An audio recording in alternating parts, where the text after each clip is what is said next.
Hey everyone, how it goes, and welcome back to Computer Science 146. Today, we're going to go over even more programming review. More specifically, we're going to discuss exceptions and file input and output. Exceptions are a way that we can basically alert and handle these very exceptional runtime events.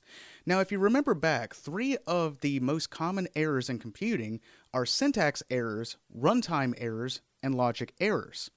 Exceptions focus on runtime errors, so some kind of exceptional case that might come up through the process of the program. Now, when it comes to exceptions, there are 3 essential elements to know about them: knowing how to create an exception, knowing how to use the exception, and also knowing how to handle the exceptions. Now, with the first 2, creating and using the exceptions, we're not going to focus on that too much in this course. However, as a quick example, whenever we need to create an exception, all we do is use an existing exception, and then using inheritance, we extend that exception to make it a more specific version of an exception.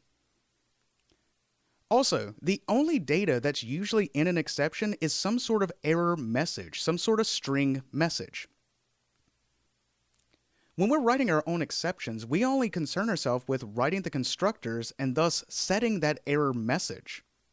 As we can see over to the side, the syntax for creating an exception is to define a class and have it extend some sort of existing exception, and then write the constructors, utilizing super in order to set the exception message. An example of this would be, maybe we're writing some sort of program to calculate values. We know we can't divide by 0, and that is an exceptional runtime case. So in order to handle this, maybe we create a more specific version of this kind of exception, which is called the divide by 0 exception.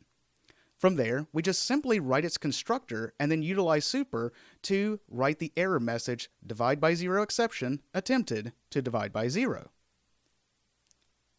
Now, the other side of this is using the exceptions. So when these exceptions do come up, how do we use them? We have to take a look at the actions. In other words, we have to take a look at the methods that could raise these exceptions. Whenever we are aware of these exceptional cases, what we do is include that in the method definition. So we use the reserved word throws followed by a series of exceptions. Now, when the exceptional case occurs, we then use the reserved word throw followed by a call to the exceptions constructor. An example of this would be, if we had to calculate this value, and this value could cause some sort of divide by 0 exception or some sort of unknown operator exception, now this indicates to the other programmers that this method can cause these kinds of exceptional cases, and what we have to do is handle those cases. Along with that, when we're defining this in the method definition in Java, we use the word throws. But whenever the exception actually happens, so let's say that there's some more code here, but if the denominator is equal to 0, then what we do is throw a new divide by 0 exception. So this is the reserved word to throw the exception, and this is the constructor call to construct the exception. Knowing how to create exceptions and knowing how to use exceptions is very important. But the focus of this class is going to be about handling exceptions. This becomes more important later on. Whenever exceptions can happen, what we need to do as programmers is put those methods, put those calls in what's called a try and a catch block.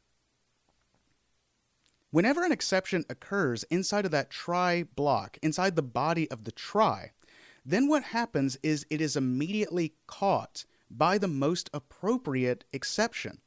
You can have any number of catches, and the way that you need to organize them is from the most specific exception first, and then the least specific exception last. Now, there's also another part to try and catch, which is called finally. Now, this code runs regardless if there is an exception or not. We're not going to focus too much on that part in this course. Now, as a quick example, We had defined previously that this method calculate value could throw different kinds of exceptions. So if we're going to call this method, we have to enclose it inside of this try, or else we'll get a syntax error. After that, what we're doing is handling the different kinds of exceptions. One of them was a divide by zero exception, which is handled right here. The next one was an unknown operator exception, which is handled here. And finally, it's generally a good idea to always include the catch-all exception. This is the exception that is already built into Java, and every other exception is derived from this base exception. There's a lot of different ways that we can handle exceptions, but one good way that we can consistently do this is for each one of the objects, so we name them E right here, we call E and then the method print stack trace. What this does is print out everything that is currently in the call stack that resulted in this exception. This can be extremely good for debugging because more often than not, it's not what's going wrong, it's where it's going wrong. Exceptions are very important to know because file input and output is fraught with all sorts of exceptions. All sorts of these exceptional cases that we need to handle specifically for file input and output. Now the idea of file I/O is this allows a program to both read from files and write to files in the secondary storage.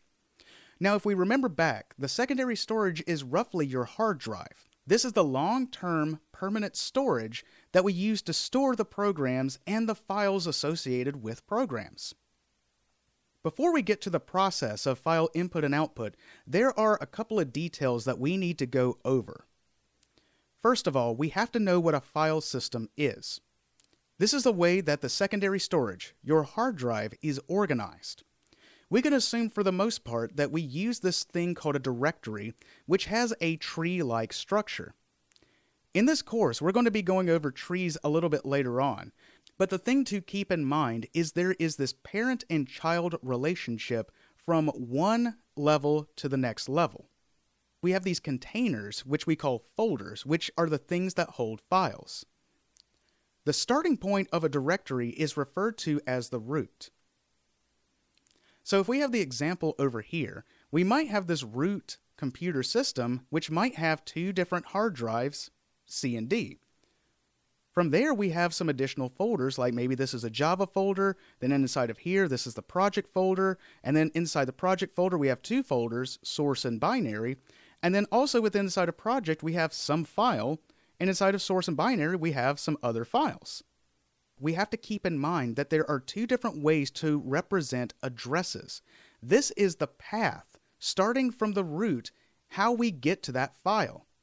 There's one version of a path that's called absolute, which is simply just the entire sequence that we have to go through, the entire number of folders we have to get to before we can get to this file. So this file's right here. Its absolute path would be C, Java, project, and then the name of the file, some file txt. Now we can also talk about a relative path as well. So a relative path basically assumes that we start from some given directory. And then from there, we can either access that directory or go up and down the directory structure. Inside of Java, since the projects are considered basically the root folder of the programs, if we call /, this is going to indicate that this file is right here inside of the project. Now, as we know before, the way that we organize files for these projects is in a source folder, which is going to contain our .java files, and then the calculated binary files, which is our intermediate bytecode, our .class files. One other quick thing to note, whenever we are reading from files or writing to files, keep in mind that these need to be in the project's directory, right here. If it's inside the source or the binary folder, it may not find the file you're trying to access. Files that we're reading from and writing to should be in the project's root folder right here. We need to understand the structure of the file systems, but that's not the only part to this. We need to understand files themselves. Files are assumed to have a file format. This is how the information in the file is grouped together. One general way that's done is grouping together file information into sections called the header information and the body information. Header information usually contains metadata about the file, and the body data is what contains the actual information. Think of it this way. If we have like an image file, some of the header data might be the image's dimensions. So what is the length and the width of this image?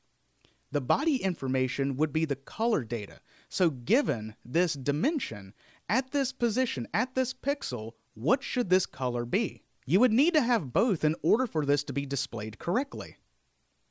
Not just how the information is grouped together, but also how is the information separated in the file format. And there's a lot of different ways that we can separate out information. One technique is to use a character or a byte length. So how many bytes do we need to read in for this section, or how many characters are we going to read in that separates this part of the data from that part of the data? Another very common technique is using this thing called a delimiter or a separator.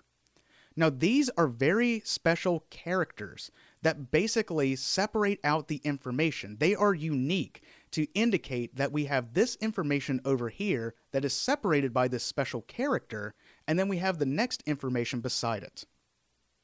Two ways that we can group together common files are plain text files and binary files.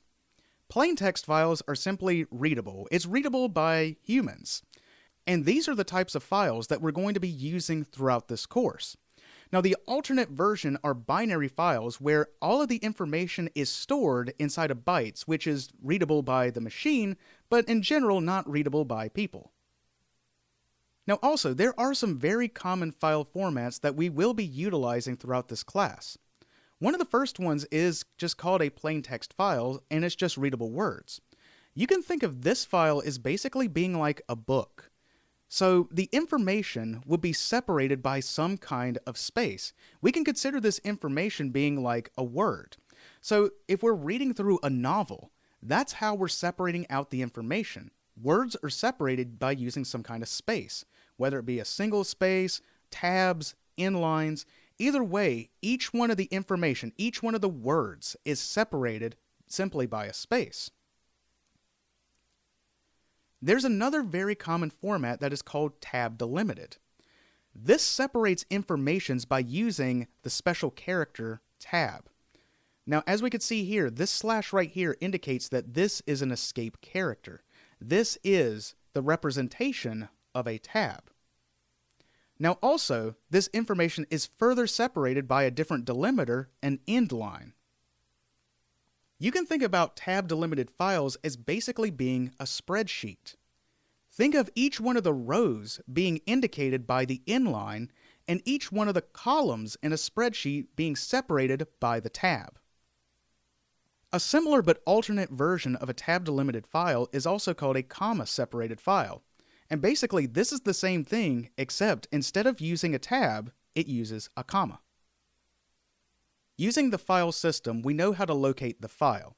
Understanding the file format means that we can read and write the file. But now we need to talk about the mechanism to actually do that. We utilize what's called streams and buffers in order to have input and output. Now, a stream can be thought of as simply a sequence of data, usually assumed to be first in, first out. A buffer provides some temporary storage that will hold the information that is being streamed to it. Now, buffers will hold onto this information until it is removed, and sometimes that's called flushed. Also, it's generally assumed that streams only flow in one direction. Looking a little more specifically, system.out inside of Java is a link to the standard system output stream. It is the way that we print out to the console. So every time that we've been doing that, every time we've been passing that string inside of the method print line, what happens is the program streams that information to a buffer, and then that buffer is flushed and is printed to the console. So the stream flows in this direction. Now, if we were getting information from the console, It does it in a very similar way. The information is streamed to this buffer, and then from this buffer, it is flushed into this variable right here. Keep in mind that streams generally flow in one direction, and we use streams and buffers in order to have input and output, and especially with files. Going more specific, let's take a look at file output. I highly recommend that in Java, if you're doing file output, use what's called a print writer. Now, this is a class that creates an object that we can use to write files. However, it is not pre-built into all Java applications. We would need to import java.io.star in order to use that type. Whenever we're using a print writer, we have to both construct it and use it inside of a try and a catch block.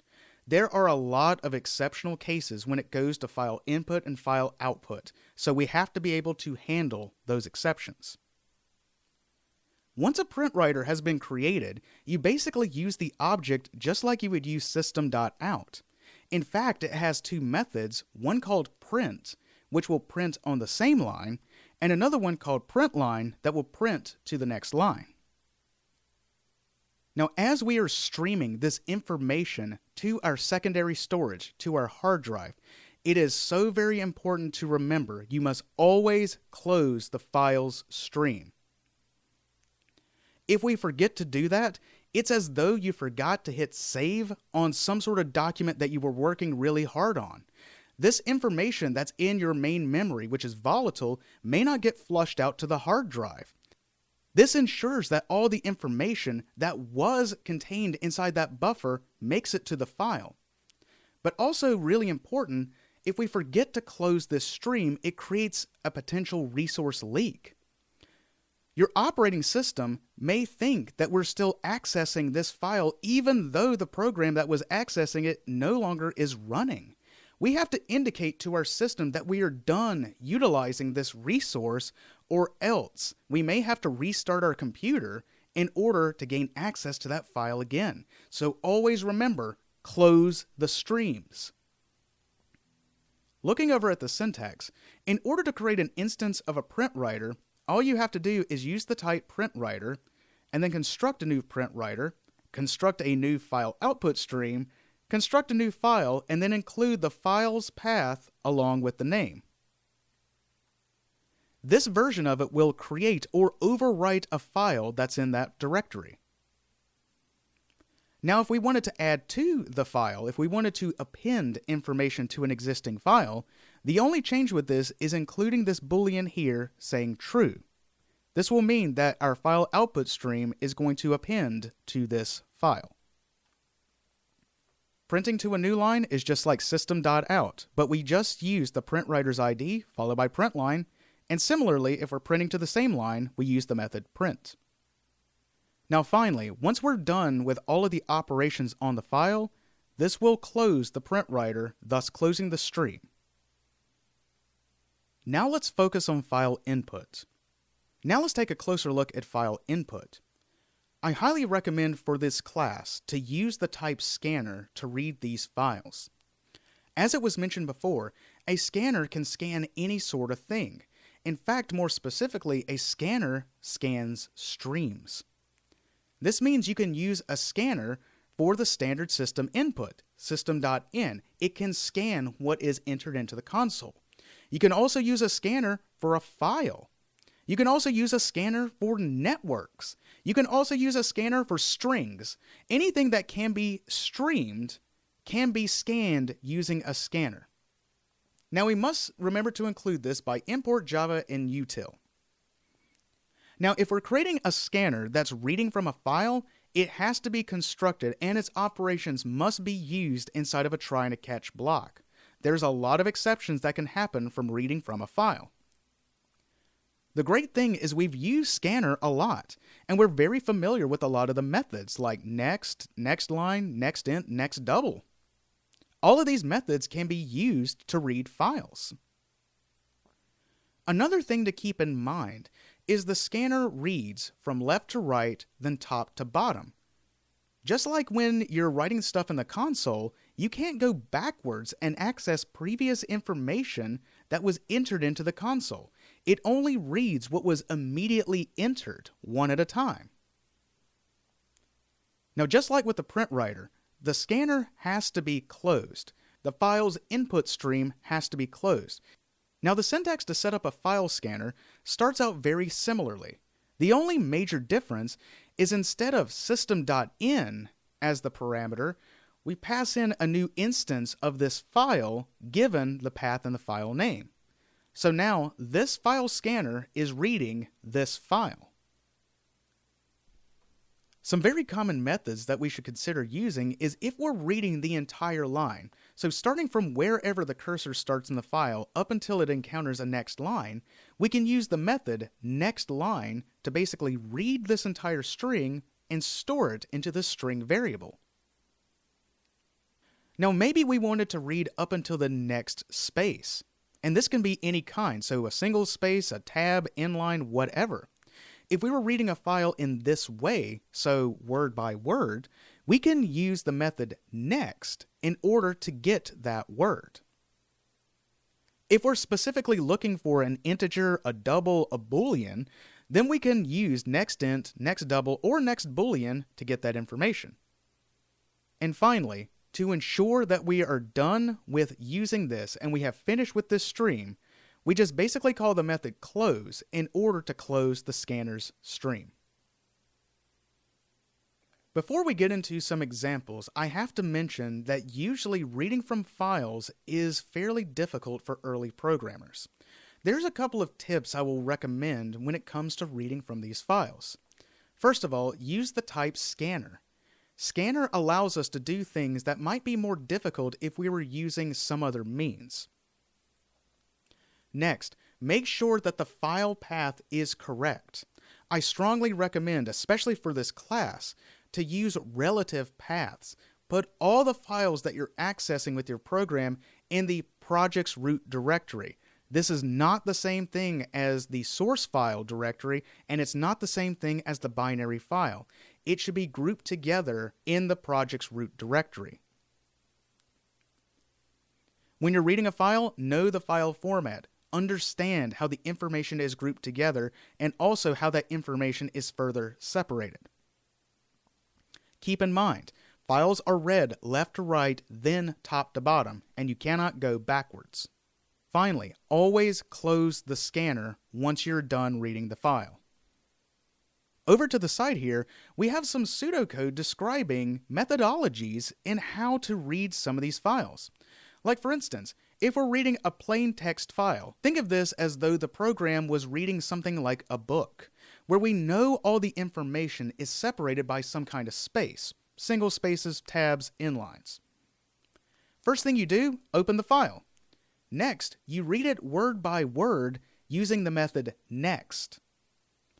After you have read that in, process the information. What does that word mean, or what are we trying to accomplish using that information? Finally, we repeat step 2 until the end of the file has been reached. Another common file format that we will be using a lot in this course is tab-delimited files. Now, reading one of these has a very common sequence. Step 1, go ahead and open the file. Now next, we know that tab-delimited files are separated using tabs and also inline. What you should do is read the entire line. Use the method nextLine to read the whole line. Then you split up the information by using the tabs themselves. After that, you check if the information is valid and then process that information as long as it's valid. We keep repeating step 2 until the end of the file has been reached. We are going to go over how to read a tab-delimited file in a future example, but for right now, let's take a look at a problem that involves reading a plain text file. The problem that we're going to solve is we're going to create a system that basically reads a script.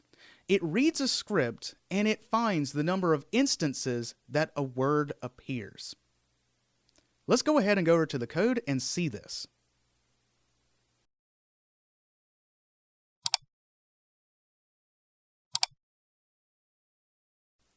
The movie script that we're going to analyze is from Shrek. And so what we have right here is the project already set up and ready to go. So we have our project here, and we've already created this base class, which has our entry point, the main method. We've set up a keyboard scanner, and we've prompted the user basically to enter a word. And the purpose of this program is it's going to read the Shrek script and then tell us the number of times this word appears in that script. Before we can read that script, we need to include that in our project. One thing that you can do with Eclipse is simply enough, if you have the information somewhere. So what I'm going to do is basically drag this file into our project, copy it over, and now this plain text file is included inside of our project. To also point this out, if I right-click this and I go to Show in System Explorer, what we can see is this is the folder. This is the folder for our project. This project folder holds the source and the binaries for our program. Now, where we have put the file that we're going to read is in the root directory of this project. It's right here. It's not inside a source. It's right here inside the project's root directory. Make sure the files that you're going to use are in the root directory. Now, the next thing that we need to do is we need to look for this word. What I recognize immediately is I just said a verb. I need to look for this certain word and give back the number of times that it appears. Well, this feels like a separate action. This feels like something a little different. And as we know from code organization, whenever we recognize a verb, that usually indicates there should be a method. I want to keep this as simple as possible, so I want to be able to write this method and call it directly from my main method. We also recognize that the main method is static. This means in order to directly call another method, that other method must be static as well. So to first start out, we create a public static. Now what we need to think about is what we are returning. So if we're looking for this word, this method should return the number of times that it appears. So let's just return an int. Now let's give this a good identifier, like look for word. Well, what word are we looking for? Well, we have to pass that information via a parameter, like this.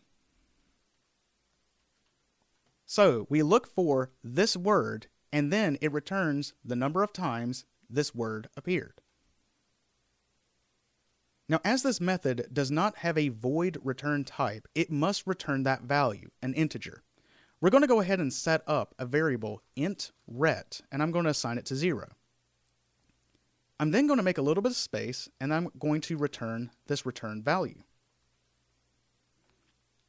From there, what we need to do is open up this file and read it word by word, counting the number of times this word appeared. We need to first enclose this inside of a try and a catch block. Inside the catch, I'm going to go ahead and call e.print stack trace. So if there's an exception that occurs inside of this try block, it is caught by this exception and it prints out where it went wrong. Now we need to open the file. We're going to create a scanner, file scanner, and now we're going to construct it, new scanner, and we're going to pass in the parameter, new file, and then inside of here, we're going to include the file name and its path. /Shrek.txt.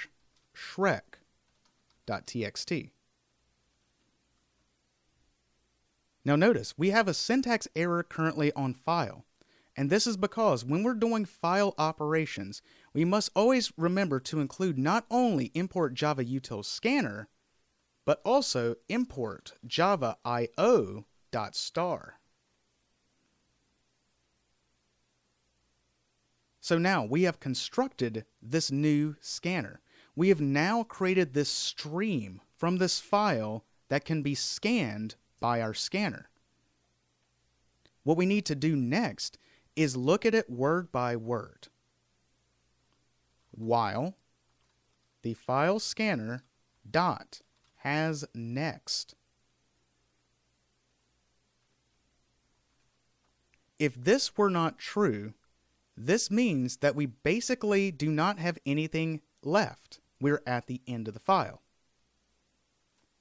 So now what we need to do is store that information that we read from, that we scan through the file. I'm going to create a string next and assign that to the file scanner dot next. This reads it word by word until we don't have any words left. Now that we have acquired the information, we need to process it somehow. In this case, what process means is count whenever this word matches this one. So what we're going to check is this: if next. Now, as we know, a string is an object type, and we need to check its contents. So we're going to use dot equals word. Now, if that's true, we take our return plus plus. Now, outside of this while loop, still inside of our try block, let's go ahead and file scanner dot close. That way, we close the stream. So now that we've written the method, let's go ahead and prompt the user the number of times that this was found. We're just going to write a very simple system.out.println right here, but notice that we call the method look_for_word here. This method is then pushed on top of the call stack, and it looks for all the words, calculates this return value, and then this becomes the return value. So to test this out, let's go ahead and look for the word donkey. How many times does that appear in the Shrek script? According to this, 2 times. This doesn't seem quite right. And it's not. The thing that we have to understand about processing is also understanding about the methods that we're using. When we call equals, this means this word needs to match that word exactly. It is case sensitive. So we don't want it to exactly be that. Maybe we want to make it not case sensitive. So let's see if we can adjust this to make it more correct. I'm going to go ahead and comment this out, and let's try it like this. If next, this string, dot equals ignore case. Okay, this should be the right one. If we ignore the case and the word, then this should give us the correct value. Let's run it again. Now let's enter in donkey. And now this says 269 times does that appear. Now this would almost seem correct, but if we were to open this inside of a word processor and look for the number of times this word appears, there are more times than just this. But why is it that way? Once again, it comes down to a misunderstanding. So when we did it this way, what we're seeing is this word, does it exactly match that word? Now in this version, if we ignore the case, does all the characters match this one and that one exactly? But maybe we're looking for the number of times it just appears. So if we did it in this way, this would disallow us from things like a possessive. So donkeys with an apostrophe S.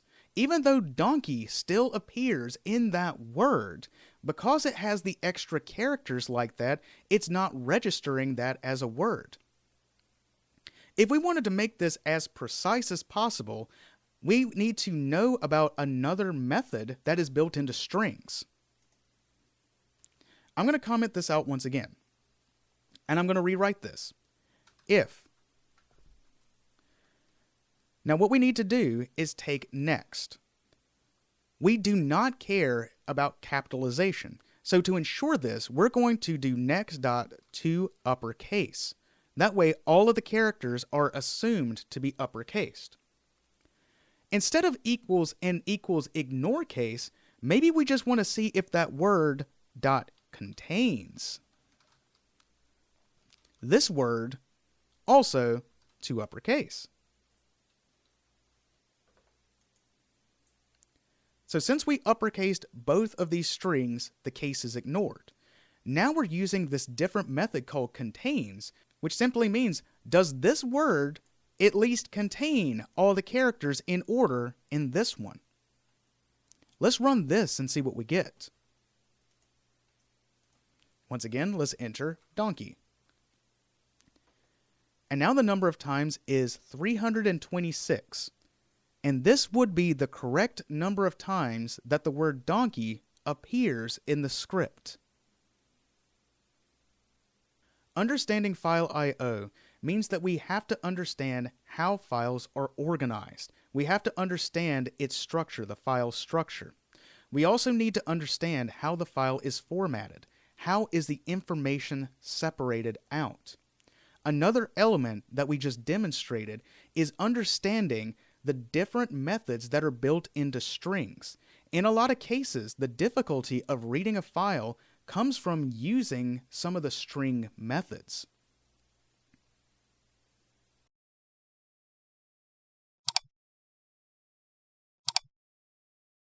Now, before we finish this, let's go ahead and take a closer look at some of the elements of this. Let's say over here we have the code that we have developed to read this script, and over here is the file that we're reading. And notice this thing right here. You can consider this being like a cursor. So if you would open this inside of a word processor, this is where your cursor would first start off. You should also think about this as how it reads the information from the file. So if we start with this part right here, we have not reached the end of the file, so we do have something next. When we enter this part here, what we're calling is filescanner.next. What this does is, starting from that cursor all the way up until the first space, it captures all of that information and then stores it inside of that variable. Now once it's done that, what it does is it moves the cursor to the next position. In other words, it moves it past all of that space. Then we check this again. So we haven't reached the end of the file, and so as soon as we call next, it's going to scan through and it's going to capture that information and also store it in the variable next. Now once it's finished that, it moves the cursor forward. Always keep in mind, you read files left to right, top then bottom. This has been a discussion about exceptions and file I/O, and we're going to be using files a good bit throughout this course. With all that being said, I'll see you next time.